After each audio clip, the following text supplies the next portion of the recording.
هر ساله کلمبیا یه فستیوالی برگزار میشه. حالا به قول خودمون همون نمایش.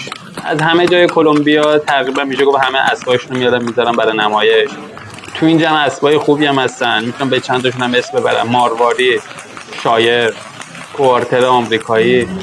اینا نژادهای اسبای خوبی هم.